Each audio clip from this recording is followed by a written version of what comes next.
শেষ জমানায় 1000 লোকের মধ্যে 999 জাহান্নামে দেবো। তো কত ভয়ঙ্কর হাদিস না এগুলো, যেটা মাথায় নিতেছি আমরা।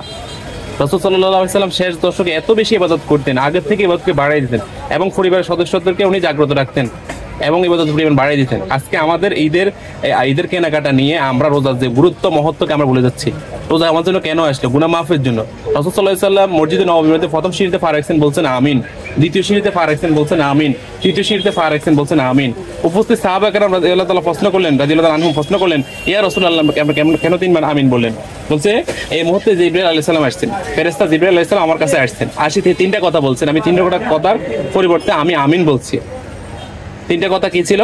যে ব্যক্তি রমজান মাস পেল, নিজের গুনাহকে মাফ করতে পারলো না, সে ধ্বংস হোক। নবীজি বলছে আমিন। নবীজি কি বলছে? আমিন।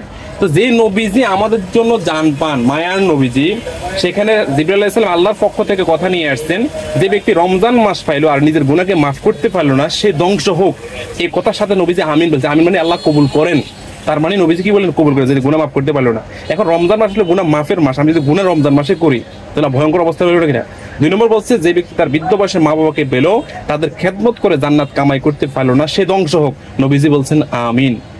এবং 3 নম্বর বলছে, ফেরেশতা জিবরাইল আলাইহিস সালাম বলছে, যে এখানে নবীজির নাম নেওয়া হয় আর দুরূদ শরীফ পড়া হয় না, সে ধ্বংস হোক। সাল্লাল্লাহু আলাইহি ওয়াসাল্লাম, যেখানে নবীর নাম না হবে, ছোট একটা দুরূদ, সর্বনিম্ন দুরূদ হচ্ছে সাল্লাল্লাহু আলাইহি ওয়াসাল্লাম। উপরে আপনি আল্লাহুম্মা দুরূদ ইব্রাহিম অনেক দুরূদ শরীফ পড়তে পারেন, কিন্তু সর্বনিম্ন দুরূদ সাল্লাল্লাহু আলাইহি ওয়াসাল্লাম আপনাকে পড়তে হবে নবীজির নাম নেওয়ার সাথে সাথে। 3টা কথা বলছেন, যেন আমিন বলছেন। এখন এই রমজান মাসে যে আমরা কেনাকাটাটা করি, এখন এই কেনাকাটা, ঈদেতে নতুন জামা কি ফরজ, ওয়াজিব, সুন্নত, মুস্তাহাব, নফল? কোনো কিছুই না। রাসূল সাল্লাল্লাহু আলাইহি ওয়াসাল্লাম বলছে উত্তম পোশাক, পরিষ্কার পরিচ্ছন্ন পোশাক পরে আপনাকে ঈদগাহ যেতে বলছে, পরিপাটি হয়ে যেতে বলছে। তার মানে এই নয় যে আপনাকে নতুন জামা কিনতে হবে। নট বাহ্যিক বিষয়, নট ফরজ বিষয়, নট ওয়াজিব, নট মুস্তাহাব, নফল।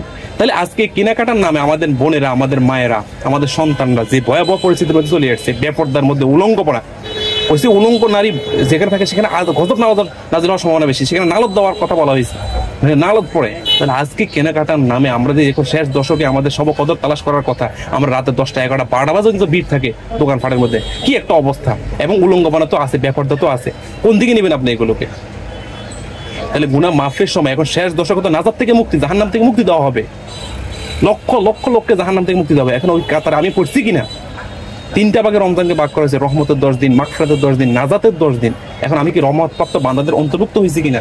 আমি কি মাগফিরাত প্রাপ্ত বান্দাদের সাথে অন্তর্ভুক্ত হয়েছি কিনা? এবং নাজাত থেকে আমি জাহান্নাম থেকে মুক্তি পাইছি কিনা, নাজাত পাইছি কিনা?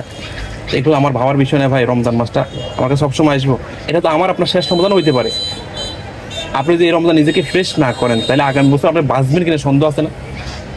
এই জন্য ভাই আমাদেরকে রোজার গুরুত্বটা বুঝতে হবে। রোজা আমাদের জন্য কেন আসছে? গুনাহ মাফের জন্য আসছে। এই জন্য চোখকে হেফাজত করা, জবানকে হেফাজত করা, হ্যাঁ, কানকে হেফাজত করা, হাতকে হেফাজত করা, পাকে হেফাজত করা, অঙ্গভঙ্গই আমাদের সব অঙ্গ প্রত্যঙ্গকে হেফাজত করা, এগুলো আমাদের ঠিক করতে হবে ভাই। বুঝছেন? আল্লাহ আমাকে মাফ রাখে, সবাইকে মাফ করুক, হেদায়েত দান করুক। আসসালামু আলাইকুম ওয়া রাহমাতুল্লাহ।